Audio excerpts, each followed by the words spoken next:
नमस्कार साथियों। आज हम लोग एक बहुत इम्पॉर्टेंट जजमेंट की बात करते हैं जो सुप्रीम कोर्ट का लेटेस्ट जजमेंट है और ये अगस्त 2024 को honourable supreme court of India के द्वारा ये जजमेंट डिलीवर किया गया है। ये जजमेंट डिलीवर डिवीजन बेंच के द्वारा किया गया है। डिवीजन बेंच में honourable justice JB Pardiwala, honourable justice Manoj Mishra की बेंच ने ये जजमेंट डिलीवर किया है। इस केस का SLP नंबर है 8081/2023। केस नंबर है criminal appeal number 26/22/2024। Case name है Sajan Sakariya versus state of Kerala and अनादर्स।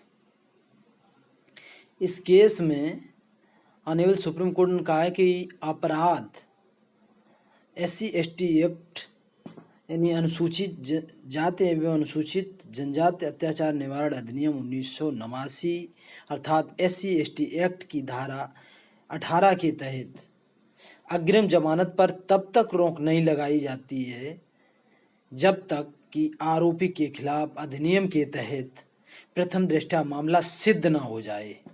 Court ने कहा है हम केवल इतना कह सकते हैं कि इस तरह के अपराधों में या इस तरह के मामलों में अदालतों को शिकायत में किए गए कथनों की पुष्टि करने के अलावा उन सामग्रियों को देखने का विवेकाधिकार होना चाहिए जिनके आधार पर शिकायत दर्ज की गई। यदि शिकायत में संदर्भित सामग्री और शिकायत को प्रथम दृष्टया पढ़ने पर अपराध के लिए आवश्यक तत्व सिद्ध नहीं होते हैं तो धारा 18 का प्रतिबंध लागू नहीं होगा और अदालतों के लिए गिरफ्तारी से पहले जमानत देने की याचिका पर उसके मेरिट के आधार पर विचार करना होगा। अर्थात यदि प्रथम दृष्टया मामला SC/ST एक्ट का सिद्ध नहीं होता है तो अग्रिम जमानत पर रोक नहीं लगाई जा सकती है।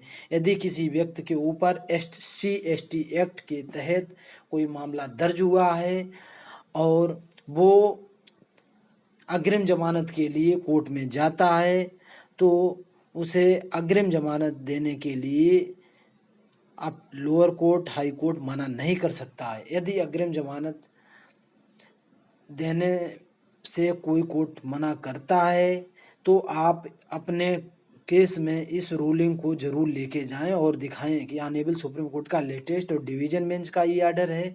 इसमें कहा गया कि प्रथम दृष्टया अपराध सिद्ध होने तक अग्रिम जमानत पर रोक नहीं लगाई जा सकती है। अर्थात जब तक प्रथम दृष्टया अपराध सिद्ध नहीं हो जाता है SC/ST एक्ट में तब तक अग्रिम जमानत पर रोक नहीं लगाई जा सकती है। ये बहुत इम्पॉर्टेंट जजमेंट था और मैंने इसको बहुत अध्ययन किया। बड़ा जजमेंट है, 70 पेज का है। इसको आप देख सकते हो। इसमें ये ऊपर ये रिपोर्टेबल जजमेंट है। Criminal appeal number 26/2024 Sajan Sakariya versus state of Kerala.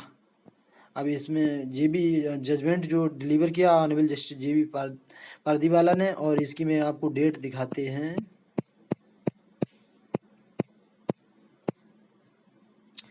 ये अगस्त 23, 2024 को ये डिलीवर किया गया है और इसमें डिवीजन बेंच का ये आर्डर था honourable justice JB Pardiwala, honourable justice Manoj Mishra का। साथियों, बहुत मेहनत तो बहुत इम्पॉर्टेंट रूलिंग या जजमेंट सुप्रीम कोर्ट के पहले छांटते फिर उसका अध्ययन करते तब इसका वीडियो बना के आप लोगों के लिए भेजते हैं, क्योंकि मैं भी एक जूनियर एडवोकेट हूँ। मैंने इस समस्याओं को फेस किया कि रूलिंगें नहीं मिलती थी, बड़ा संघर्ष करना पड़ता था। तो हम तो इसको पढ़ ही रहे, अपना रजिस्टर बना रहे, साथ साथ आप लोगों के भेज रहे कि आप लोगों के लिए ऐसी रूलिंगें इंपॉर्टेंट लेटेस्ट मिलती रहेंगी तो आप लोगों के जो अपने केसों में बहुत आसानी हो जाएगी। तो इसलिए मेरे चैनल को लाइक कर दिया करो, सब्सक्राइब कर दिया करो, शेयर कर दिया करो। Okay, thank you.